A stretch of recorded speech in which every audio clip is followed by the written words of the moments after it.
Shalom, selamat malam Bapak Ibu Saudara yang terkasih. Mari bersama malam hari ini kita siapkan setiap hati kita datang memuji dan menyembah Tuhan bersama-sama. Mari kita satu di dalam doa. Kami mengucap syukur terima kasih buat malam hari ini Tuhan. Kembali kami berkumpul, kami mau satu hati di dalam hadirat-Mu. Kami mau tinggal tenang di dalam kasih dan bait-Mu Tuhan. Kami menaikkan pujian dan syukur kami malam hari ini. Terima kasih untuk kasih setia dan kekuatan yang Tuhan berikan sepanjang hari-hari kami. Sebab tidak satu hari pun kami melewatinya tanpa kemurahan dan kasih-Mu Tuhan. Setiap hari kami mengalami Tuhan. Sebab itu biar malam hari ini kami bawa korbanan syukur kami. Persembahan kami Tuhan. Kami mau mengatur setiap pujian kami. Kami mau beri yang terbaik hanya bagi Engkau. Terima kasih Bapa. Segala pujian syukur hanya bagi-Mu Tuhan. Kau layak. Jadi doa setiap hati kami malam hari ini. Kiranya Engkau berkenan atas setiap persembahan kami malam hari ini Tuhan. Ajar hati kami selalu mengucap syukur dalam keadaan. Satu hal yang kami tahu bahwa Tuhan senantiasa Engkau setia. Terima kasih Tuhan. Haleluya, haleluya Jesus.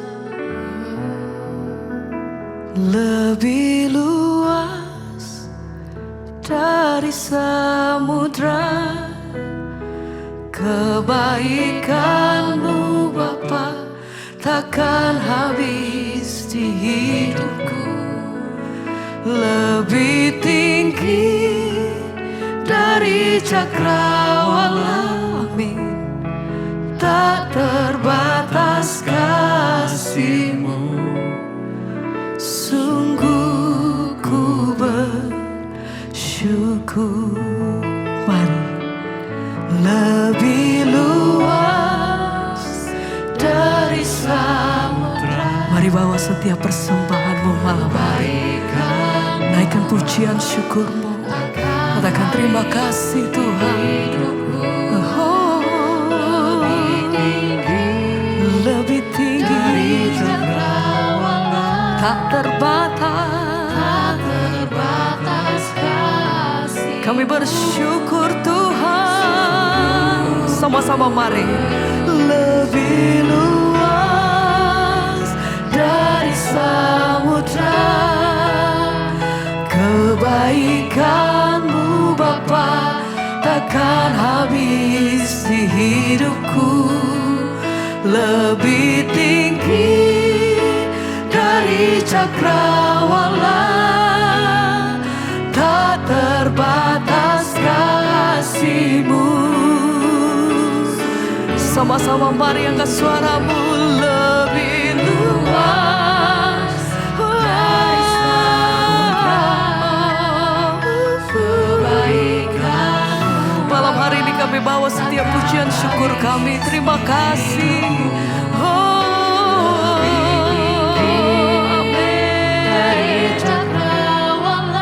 Tak terbatas kasih-Mu. Sungguh ku bersyukur.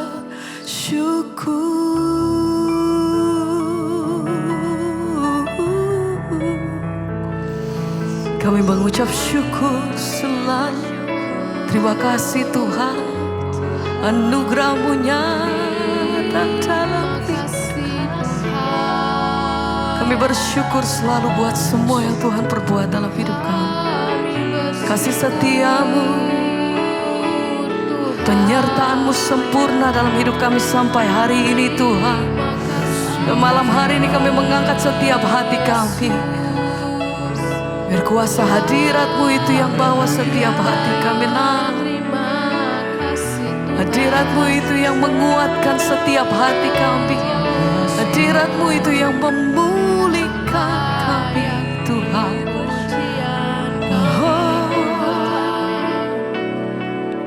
Lagi bersama mari. Lebih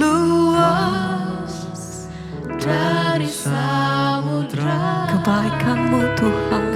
Kebaikan-Mu Bapa akan habis di hidupku, lebih tinggi dari cakrawala, Tak terbatas kasih. Amin Tuhan. Sungguh ku lebih luas dari samudra. Kebaikan-Mu Bapa takkan habis di hidupku, lebih tinggi dari cakrawala, tak terbatas kasih-Mu. Sungguh ku bersyukur.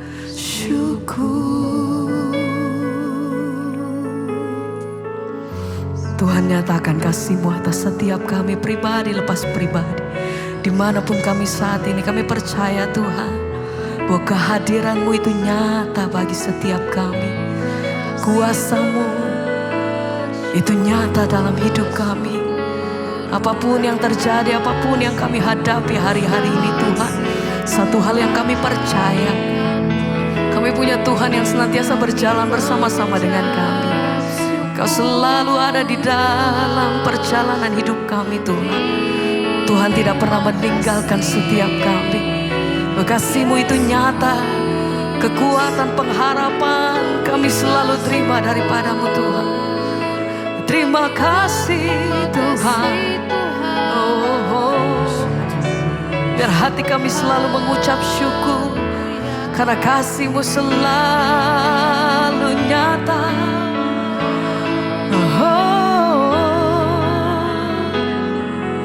Terima kasih, terima kasih Tuhan.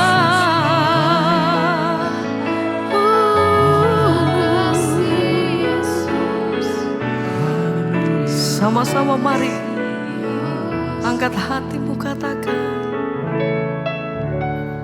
kasih-Mu ya Tuhan, yang Kau limpahkan bagiku, lebih dari yang ku perlu. Kau sediakan bagiku. Ku sembah Kau, ku sembah Kau Tuhan, sepanjang umur hidupku, sepanjang umur hidupku. Kasih-Mu, kasih-Mu ya Tuhan, Kau sediakan, Kau limpahkan bagiku, lebih dari yang ku perlu. Kau sediakan bagiku, ku sembah Kau Tuhan, sepanjang umur hidupku, sepanjang umur hidupku.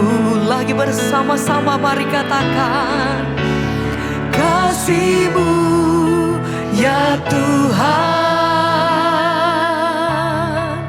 yang Kau limpahkan bagiku, lebih dari yang ku perlu. Kau sediakan bagiku, kami sembah, ku sembah Kau Tuhan,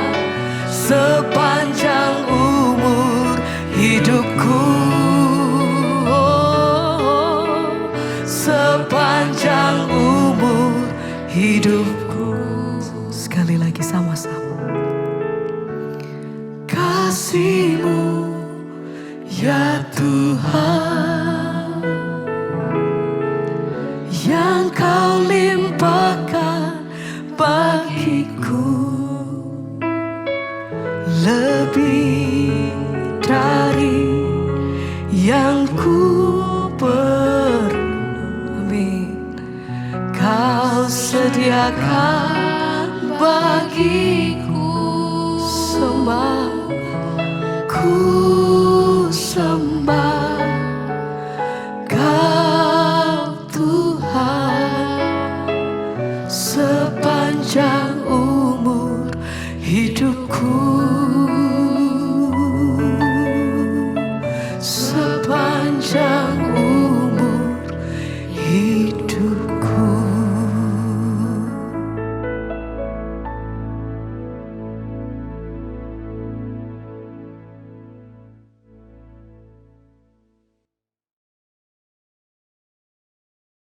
Percaya kami punya Tuhan yang besar, Tuhan yang sanggup menggenapi setiap rencananya atas hidup kami.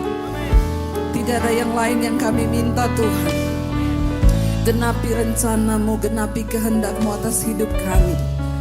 Datanglah kerajaan-Mu, jadilah kehendak-Mu atas hidup kami seperti di dalam surga. Terima kasih Tuhan, urapi hamba-Mu, urapi setiap kami di dalam nama Tuhan Yesus.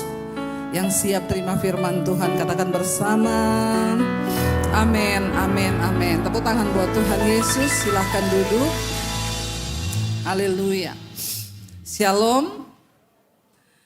Saya percaya saudara, Tuhan bersuka cita melihat ada anak-anak muda yang mau sungguh-sungguh bangkit untuk mencari dan menggenapi kehendak Tuhan. Karena tidak banyak hari-hari ini anak muda yang mau mencari Tuhan. Tapi kalau kalian dipilih sore hari ini ada di sini, itu artinya engkau berharga dan engkau menjadi target Tuhan. Amin. Tepuk tangan buat Tuhan saudara. Iya, saya pengen hari-hari ini kita harus tahu apa yang kita kejar di dunia ini. Cuma satu yang harus kita kejar dan kita fokus, yaitu untuk mencapai rencana dan kehendak Tuhan dalam hidup kita. Udah gak ada yang lain. Ya. Karena hanya ketika kita mencapai kehendak Tuhan, maka kita akan mencapai goalnya Tuhan dalam hidup kita. Apa itu mencapai kehendak Tuhan dalam hidup kita? Ya, Tuhan punya rencana buat masa depanmu. Tuhan punya rencana buat jodohmu. Amin. Ya, kalau jodoh kok amin semua ya. Tuhan punya rencana atas bisnis pekerjaanmu di kemudian hari. Ya, dan Tuhan mau kita itu tepat pada sasaran rencananya Tuhan. Itu goal kita hari-hari ini. Saya berdoa supaya nggak ada yang miss, nggak ada yang salah, tetapi kita mau mencapai seperti anak panah yang dipanahkan tepat mencapai titik di tengah. Seperti itu hari ini kita harus mengejar kehendak Tuhan. Kita baca dulu firman-Nya Efesus 5 ayat 17. Tadi saya sedikit sampaikan juga kepada anak teen ayat ini. Tapi kita hanya ambil yang bagian 17. Efesus 5 ayat 17 berkata, baca bersama. Sebab itu janganlah kamu bodoh, tetapi usahakanlah supaya kamu mengerti kehendak Tuhan. Dengan kata lain, siapa orang yang bodoh di hadapan Tuhan itu? Bukan orang yang gak kuliah tinggi. Orang bodoh di hadapan Tuhan bukan orang yang gak sekolah tinggi. Orang yang bodoh di hadapan Tuhan adalah orang yang tidak mengerti kehendak Tuhan. Bilang kanan kirimu, orang bodoh itu, bilang orang yang gak ngerti kehendak Tuhan. Ya, ngomongnya serius ya. Orang bodoh itu orang yang tidak ngerti kehendak Tuhan. Amin. Jadi sepintar apapun kamu, sehebat apapun kamu, sekolah tinggi, S1, S2, S21, S23 udah kayak Samsung. Kalau kamu nggak ngerti kehendak Tuhan atas hidupmu, maka di mata Tuhan kita ini bodoh. Ya, mau dia profesor, mau dia punya jabatan hebat, kalau nggak ngerti kehendak Tuhan, di mata Tuhan dia orang yang bodoh. Makanya yang cewek-cewek di sini cari jodoh yang ngerti kehendak Tuhan, amin. Cowok nggak ngerti kehendak Tuhan, goblok. Kau jangan pacaran sama orang goblok, amin. Ya, demikian juga yang laki-laki. Cari calon istri yang ngerti kehendak Tuhan. Ya, jangan sama istri yang goblok, nggak ngerti kehendak Tuhan. Akhirnya hidupmu akan saling menghancurkan. Ayo ngerti kehendak Tuhan. Iblis akan berusaha menghancurkan hidupmu. Tapi sebenarnya yang iblis mau hancurkan apakah dirimu? No, kehendak Tuhan yang ada dalam hidupmu. Rencana Tuhan yang ada dalam hidupmu. Kita harus berusaha mencapai itu. Saya dulu gak ngerti kehendak Tuhan, rencana Tuhan atas hidup saya. Saya hanya melakukan dosa yang pada akhirnya saya pengen mati bunuh diri. Karena saya tidak ngerti kehendak dan rencana Tuhan. Ya, sekarang saya menemukan rencana dan kehendak Tuhan itu. Ternyata Tuhan mau pakai saya, ya, wow, puji Tuhan kalau hari ini khotbah-khotbah saya bisa memberkati bukan hanya di Indonesia, bahkan sampai ke bangsa-bangsa. Ya, siapa Debbie Basir? Orang yang dulu mau bunuh diri. Karena merasa hidupnya gagal, hidupnya hancur. Karena tidak mengerti rencana Tuhan. Jangan kamu bodoh tapi usahakan supaya kamu mengerti kehendak Tuhan. Ternyata untuk bisa mengerti kehendak Tuhan ada kata di sana usahakanlah. Enggak cukup dengan kamu cuma jadi Kristen yang tiap minggu ke gereja. Enggak cukup cuma jadi Kristen yang ikut ibadah youth aja. Enggak cukup cuma jadi Kristen yang pelayanan. Yang melayani dengar baik-baik, kamu tidak lebih hebat daripada yang tidak melayani. Mana pemain musik, singer, worship leader, duduk dengar firman Tuhan. Karena kamu gak lebih hebat daripada yang ada di sini. Kita menjadi hebat waktu kita tahu kehendak Tuhan atas hidup kita. Ya, makanya saya tadi bilang kalau masih umur belasan, di bawah 20, jangan pacaran dulu. Amin. Ya, karena kamu belum tahu tujuan hidupmu apa, kau belum tahu, bahkan jati diri aja belum punya. Bagaimana bisa kau pacaran dengan jati diri yang belum ada, yang belum punya tujuan? Berapa banyak yang udah pacaran di sini, angkat tangan? Yang udah punya pacar? Ya, semoga kau tidak tersesat. Yang pacarnya tidak seiman. Ada? Nanti tolong masuk ke ruang pendeta di dalam. Saya baptis, saya rendam 15 menit. Jadi buka mata langsung di rumah Bapa di sorga toh. Jangan pacaran dulu, kenapa? Sangat riskan, berbahaya. Kau belum ngerti. Bahkan tujuan hidupmu aja kau belum tahu. Jati dirimu aja belum terbentuk, kau belum tahu jati dirimu. Bagaimana mungkin engkau membangun hubungan yang kau sendiri nggak tahu? Amin apa amin?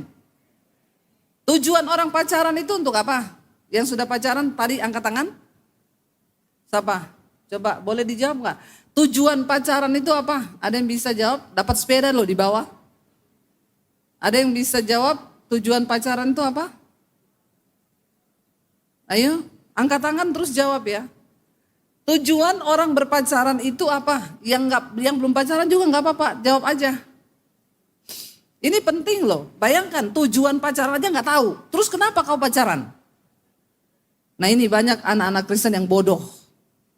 Ya bodoh, nggak tahu tujuannya apa tapi ngapain lu pacaran? Buang waktu, buang pulsa, buang pikiran, buang energi. Siapa yang bisa jawab coba? Tujuan dari pacaran apa? Ada? Ayo. Jangan takut salah. Kalau saya salah, saya nggak hukum, nggak ada yang hukum.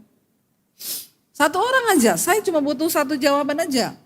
Ayo dong, anak muda tuh harus berani berpendapat. Ada yang bisa jawab tujuan pacaran itu apa? Perlu bikin seminar ini. Apa tujuan pacaran? Nikah. Tujuan pacaran itu nikah. Jadi kalau sudah punya pacar udah pasti itu dinikahi? Oh belum. Terus ngapain pacaran? Apalagi kalau sudah pegang-pegang lihat yang di belakang, apa tujuan pacaran?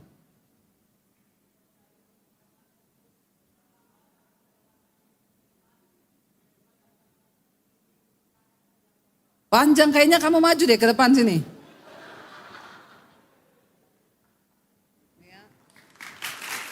Ada mic nggak? Kasih dia mic.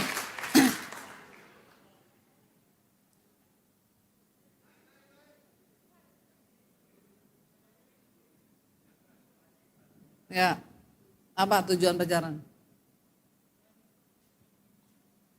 Menjalin hubungan dalam Tuhan dan mencari pasangan yang seiman. Dan pacaran itu bukan hanya mengisi hati yang kosong dengan kesenangan percintaan manusiawi, tetapi kayak menjalani hubungan yang benar, yang kudus dari Tuhan gitu. Tujuannya saling mengenal, terus menjalin hubungan dalam Tuhan dengan sah gitu. Rohani sekali jawabanmu. Pret. Ya, jadi untuk menjalin hubungan di dalam Tuhan. Ya kalau kau dapat pacar yang dalam Tuhan. Kalau yang bukan. Ya. Terus siapa yang bisa jamin nanti kalau jatuh, ya. Orang kalau udah pacaran tuh hati-hati yang sudah pacaran. Ya, awalnya cuma pegang-pegangan. Tapi manusia itu punya listrik. Jadi bisa korslet. Nanti kalau jatuh, tujuan setan menjatuhkan engkau dalam kenajisan percabulan. Hidupmu hancur. Karena Alkitab berkata, iblis itu datang untuk mencuri, membunuh, dan membinasakan.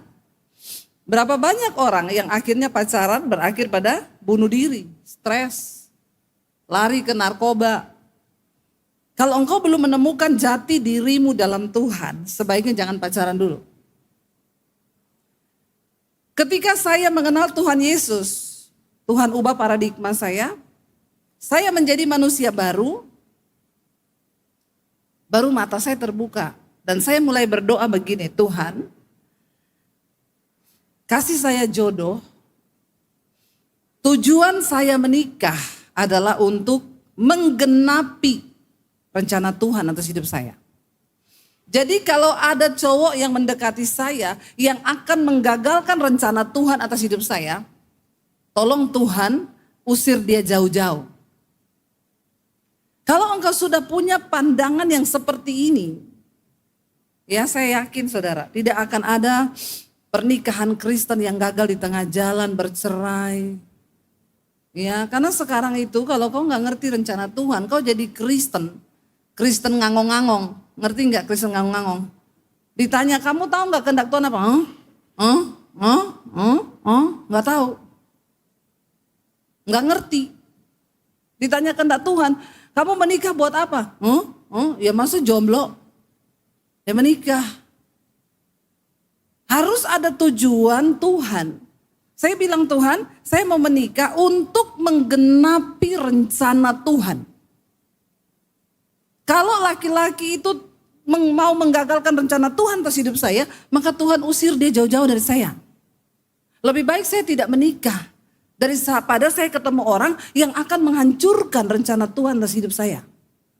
Se-ekstrim itu dulu ketika saya sudah kenal Yesus. Bagaimana kita bisa mengerti kehendak Tuhan? Coba kita buka Efesus pasal yang keempat. Kita baca ayat yang ke-17. Kalau lihat judul perikopnya di sana, Efesus 4 ayat 17. Judul perikopnya apa? Manusia baru. Kita semua perlu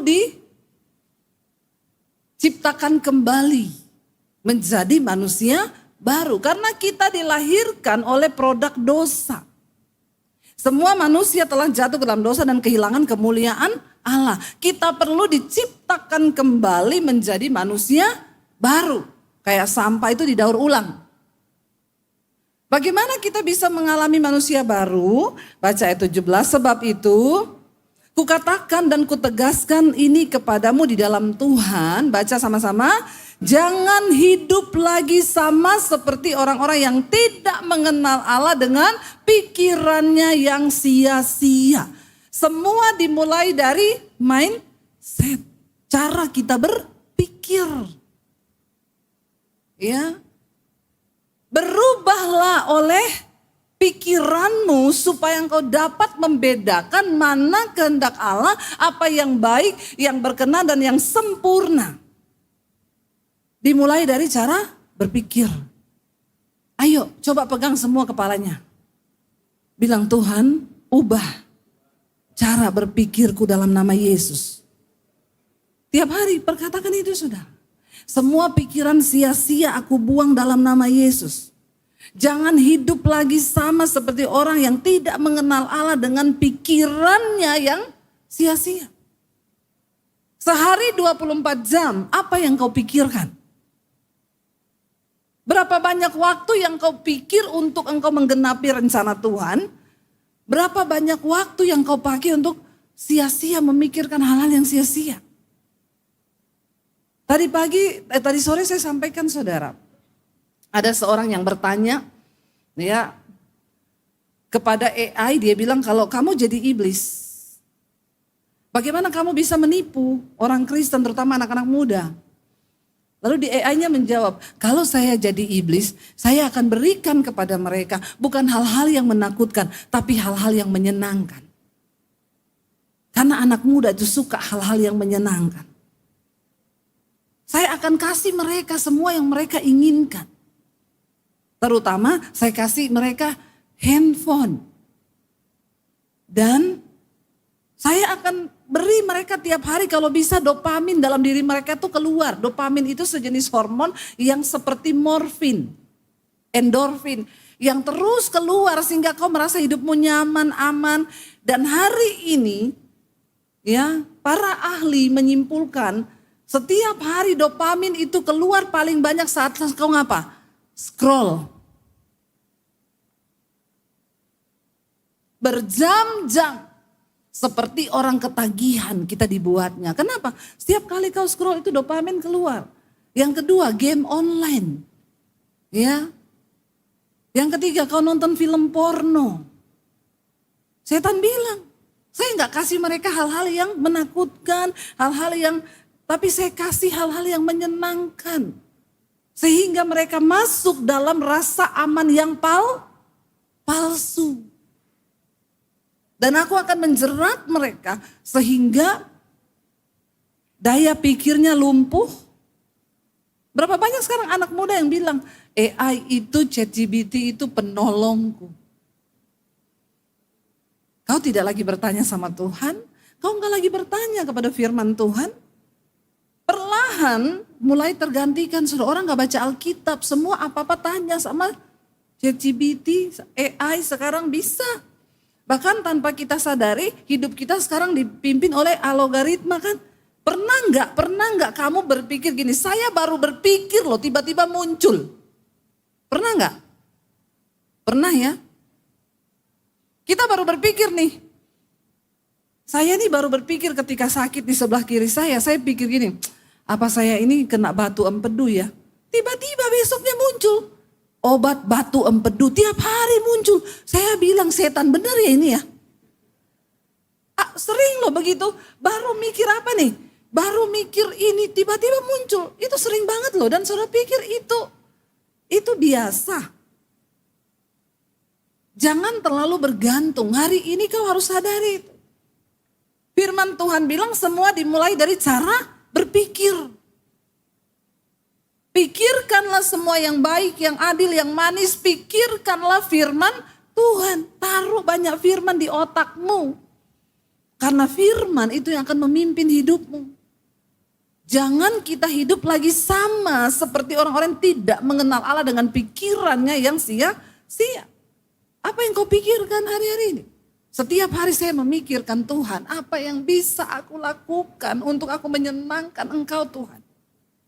Apa yang bisa saya lakukan supaya satu saat ketika Tuhan datang, saya tidak kedapatan, tidak melakukan apa-apa untuk Tuhan.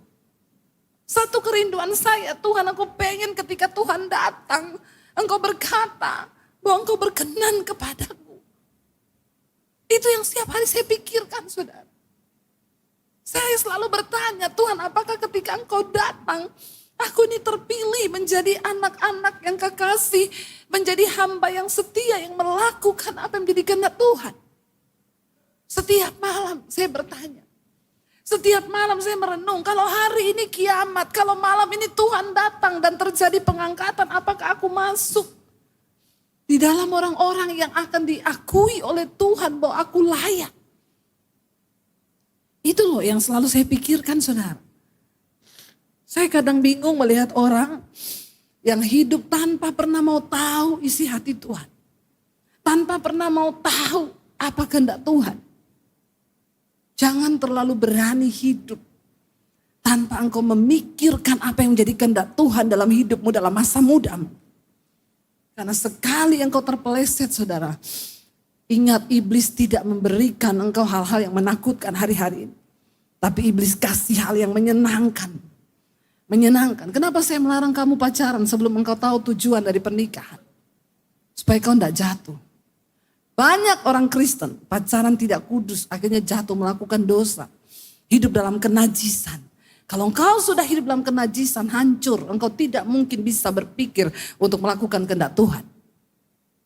Yang kau pikir tiap hari cuma seks, seks, dan seks. Kamu yang terikat dengan film porno, cepat tinggalkan. Jangan biarkan setan itu mempengaruhi pikiran. Dengan hal-hal yang najis. Pikiran yang sia-sia hari-hari ini. Bertobat, saudara. Kau lihat tanda zaman kita ini benar-benar ada di penghujungnya akhir zaman. Gak main-main. Perang demi perang terjadi. Ya, sesuatu yang besar di depan kita. Ayo, tidak ada pilihan lain selain hidup melakukan kehendak Tuhan. Ayat yang ke-18 berkata, baca bersama, dan pengertiannya yang gelap jauh dari hidup persekutuan dengan Allah karena kebodohan yang ada dalam hati mereka dan karena kedegilan, kekerasan hati mereka. Jangan mau dikuasai oleh kebodohan. Apa itu kebodohan? Kau tidak mengerti kebenaran, kau tidak mengerti firman Tuhan. Ayat 19, baca bersama. Perasaan mereka telah tumpul sehingga mereka menyerahkan diri kepada hawa nafsu dan mengerjakan dengan serakah segala macam kecemaran. Jangan melakukan itu semua. Karena kau tidak akan pernah bisa mengerti kehendak Tuhan kalau engkau hidup dalam hawa nafsu. Apa itu hawa nafsu? Nafsu itu baik, Tuhan ciptakan dalam diri manusia. Kalau nggak ada nafsu kita juga nggak bisa hidup, ya. Nafsu makan, ya itu baik. Tapi sehari makan 3 kali, itu normal. Kalau sehari makan 6 kali itu hawa nafsu. Bertobat, amin. Apa-apa mau dimakan, itu hawa nafsu. Karena sekarang banyak anak muda itu mati muda, ya. Masih umur belasan, udah cuci darah. Kenapa? Makanan nggak bisa kuasai mulut. Semua dimakan, yang manis-manis dimakan, yang racun-racun dimakan, ya. Perhatikan apa yang kau makan. Banyak anak muda sekarang, ya, umur 21 tahun, kena stroke. Kenapa? Kau nggak bisa kelola hidupmu. Makannya rakus, tidurnya tengah malam, begadang. Yang tidur di atas jam 12, siapa di sini angkat tangan? Nah ini, ya. Kau sedang merusak tubuh, ya. Kita ini punya organ dalam badan kita ini, Tuhan ciptakan itu bekerja ada jamnya. Liver itu buang racun jam 9 malam. Ya, harus dalam keadaan tidur, kalau enggak rusak livermu. Saya bilang, saya dulu waktu kecil belum ada handphone. belum ada TV. Setelah saya SMA itu baru ada TV. Jadi masa muda kami dulu, masa anak-anak kami itu sehat bener. Ya, jam 8 udah tidur. Udah gelap, ya. Jangankan mall, jangankan handphone, belum ada. Makanan pun belum ada yang racun-racun. Kenapa hari-hari ini banyak anak-anak muda mati muda? Karena ya gaya hidup. Karena kau tidak menyadari bahwa tubuhmu itu bait Allah. Dirusak dengan hawa nafsu, makan tidak terkontrol. Tidur itu nafsu Tuhan kasih. Tapi kalau engkau tidur yang normal itu kan 8 jam. Ya, kalau orang dikuasai hawa nafsu tidur terus. Ya, itu hawa nafsu. Seks itu juga nafsu Tuhan ciptakan. Baik supaya manusia bisa berkembang biak. Dan itu kudus buat suami istri. Tapi setan menipu hari-hari ini anak muda rata-rata jatuh dalam hawa nafsu seks. Ya, sehingga melakukan banyak cara.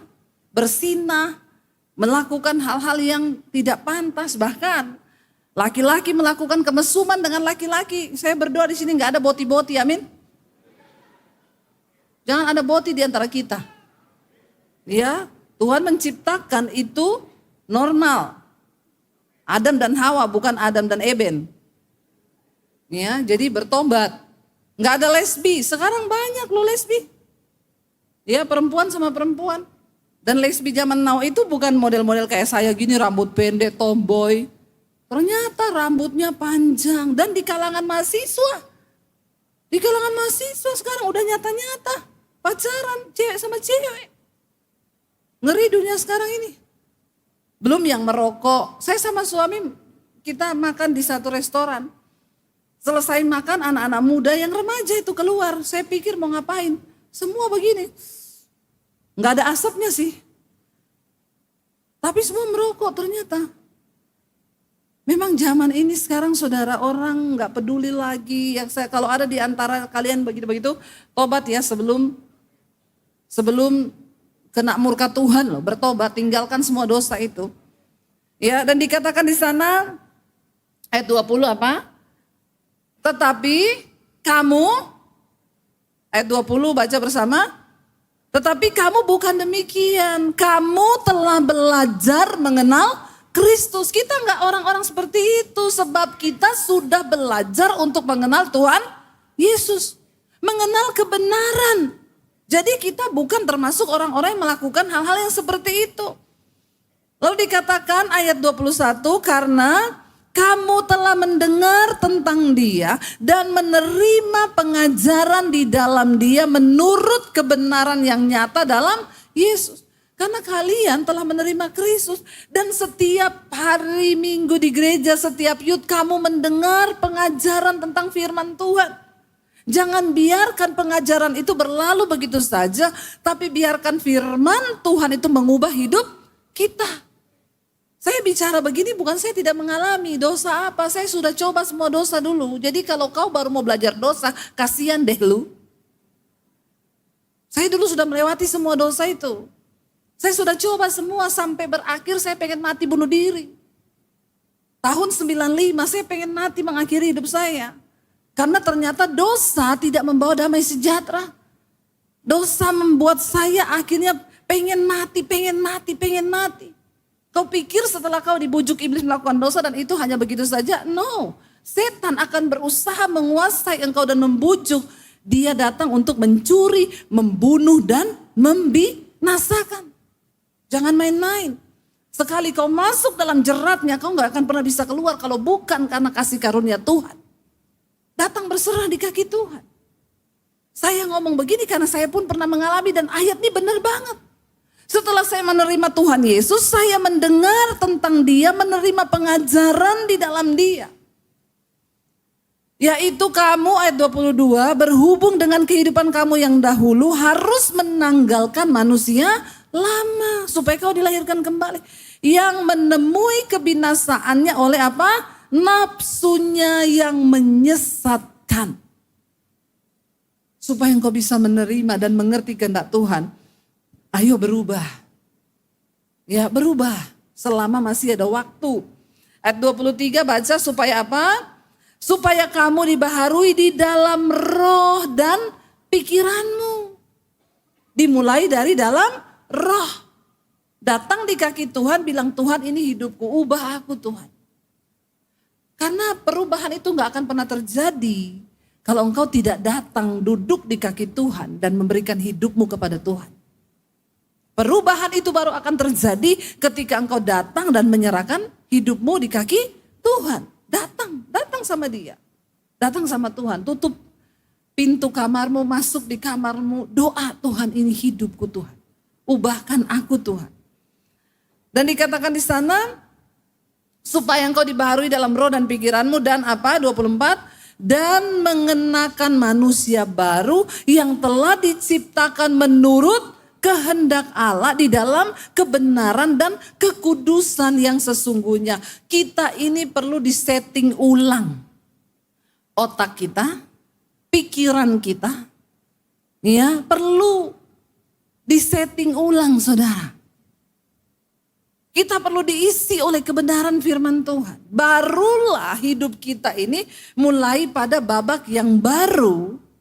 Kita tidak hidup menuju kepada kebinasaan.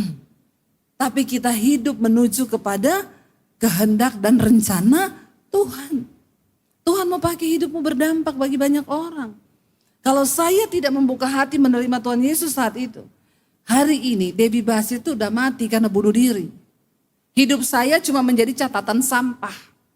Tapi karena malam itu saya datang, saya bahkan belum kenal Tuhan Yesus. Saya berdoa di kamar berkata begini, Tuhan aku tahu ada Tuhan yang menciptakan aku. Tapi aku tidak tahu siapa dia.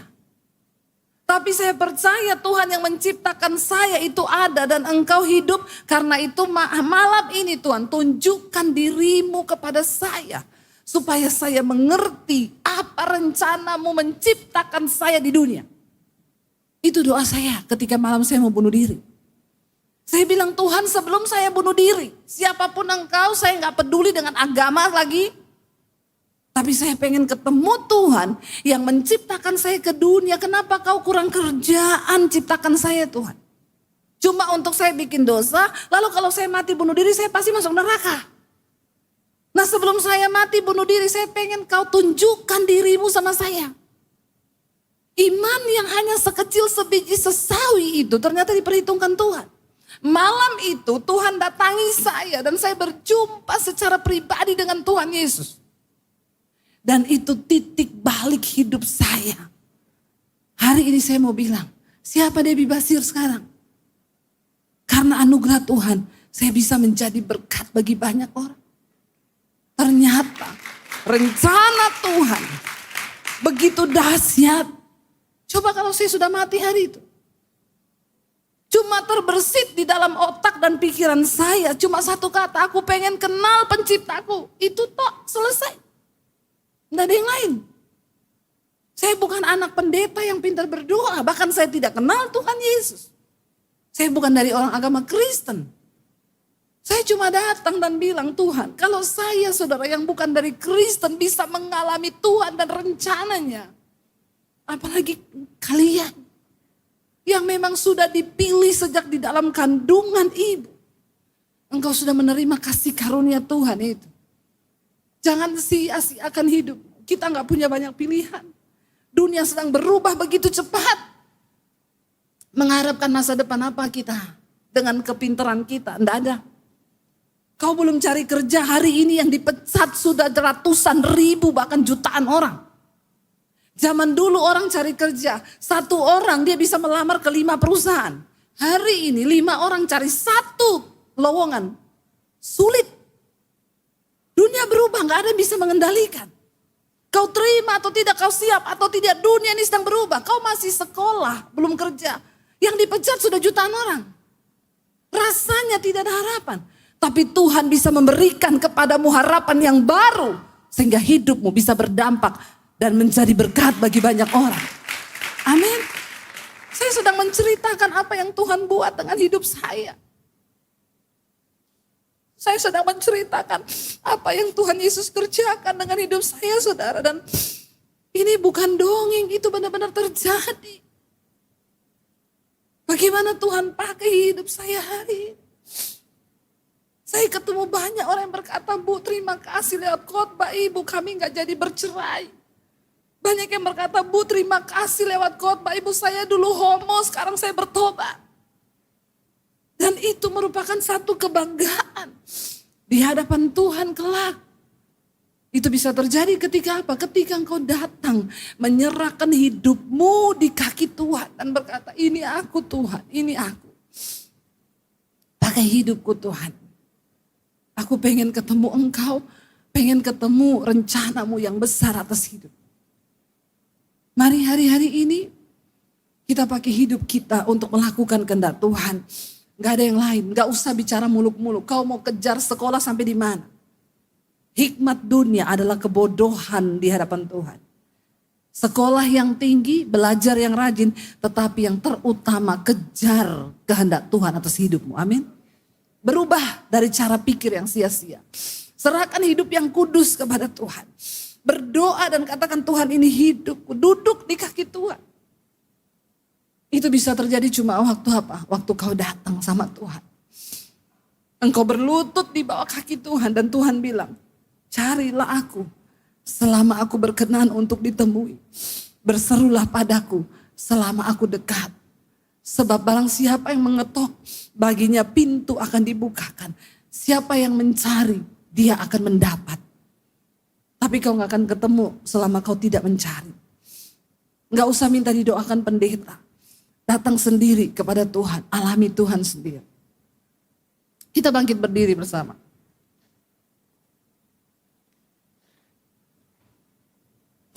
Ini hidup kami Tuhan. Kami mau selalu terhubung dengan Tuhan. Karena ketika kami terhubung dengan Tuhan, kami klik dengan Tuhan, kami akan melihat rencana Tuhan tergenapi atas hidup kami. Engkau yang memampukan kami Tuhan, untuk bisa selalu terhubung dengan Tuhan. Terima kasih Tuhan Yesus. Kasih-Mu layakkan seluruh hidupku, mampukanku melakukan yang Kau inginkan. Tak bisa ku terlepas, Kau menggenggam tanganku, ingin lebih mengenal pribadi-Mu.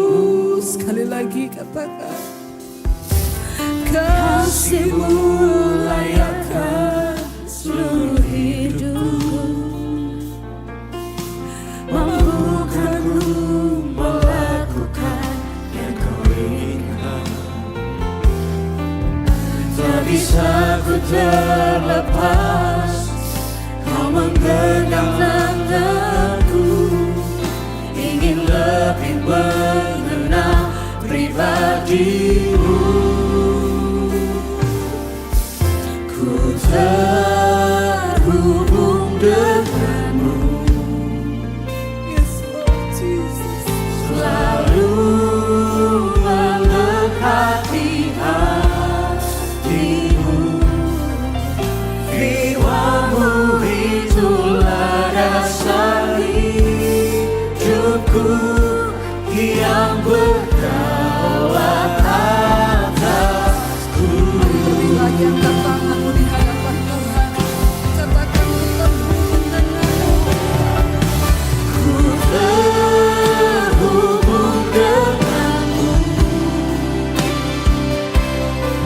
selalu melekati hatimu, firman-Mu itulah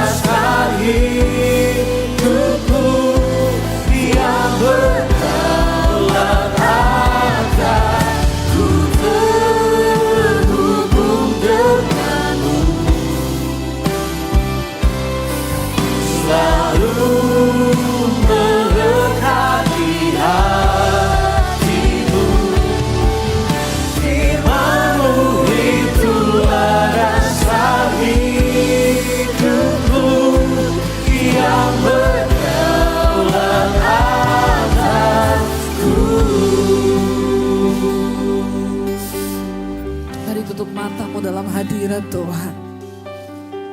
Kasih Tuhan akan memampukan engkau untuk melakukan setiap apa yang Tuhan mau. Datang pada Tuhan hari ini. Bukan soal kita mampu atau tidak, tapi apakah engkau mau atau tidak. Tuhan akan menggenapi semua rencananya atas hidup. Waktu kau berkata, aku mau Tuhan, aku mau. Ini hidupku Tuhan, ini hidupku. Tuhan cuma tunggu kau bilang, ini aku Tuhan. Genapi rencanamu atas hidupku, atas masa mudaku, atas masa depanku. Genapi rencanamu Tuhan. Ini hidup kami Tuhan. Biarlah kasih ini. Angkat tanganmu biar jemaat saya katakan. Ini kerinduan kami Tuhan. Bahwa kami terhubung dengan Tuhan. Melekati hatimu Tuhan Yesus. Yes Lord Jesus. Yes Lord Jesus. Lebih lagi biar jemaat saja. Kau melihat setiap tangan yang terangkat ke hadapan hadirat-Mu Tuhan. Kami rindu. Kami rindu Tuhan, ambil masa muda kami, ambil Tuhan semua rencana, cita-cita kami. Dan pakai hidup kami Tuhan. Mari sama-sama katakan, ku terhubung denganmu. Yes, Lord Jesus. Selalu mendekati hatimu. Firman-Mu itulah dasar hidupku yang berdaulat atasku. Saudara, Tuhan gak peduli berapa banyak dosa yang kau lakukan hari ini. Yang Dia mau lihat hatimu, yang mau bertobat hari ini dan berkata, ini hidupku Tuhan. Malam ini hadirat Tuhan ada di tengah kita. Tuhan hadir. Kenapa sampai hari ini Tuhan belum datang? Karena Dia tidak ingin ada yang binasa. Dia beri kesempatan untuk kita bertobat. Hari ini Tuhan berdiri depan pintu hatimu dan berkata, aku menanti engkau datang. Kau cuma tinggal bilang sama Tuhan, ini hidupku Tuhan. Ini hidupku Tuhan. Gak peduli apapun keadaanmu hari ini, Tuhan gak lihat itu. Dia cuma pengen hati yang kau buka dan bilang, Tuhan masuk dalam hatiku. Dia cuma pengen dengar hatimu yang berkata, ambil alih hidupku Tuhan. Ambil alih hidupku Tuhan, untuk aku dapat melakukan rencana dan kehendak-Mu dalam hidupku. Terima kasih Bapa. Karena itu mari buka hati dan tanganmu saudara. Terimalah kiranya berkat, rahmat, anugerah dari Allah Bapa, cinta kasih dari Tuhan Yesus Kristus, bahkan penyertaan Allah Roh Kudus turun atas hidup kita mulai hari ini, bahkan sampai kali yang kedua Tuhan Yesus datang kembali dan nama kita tercatat di dalam kitab kehidupan.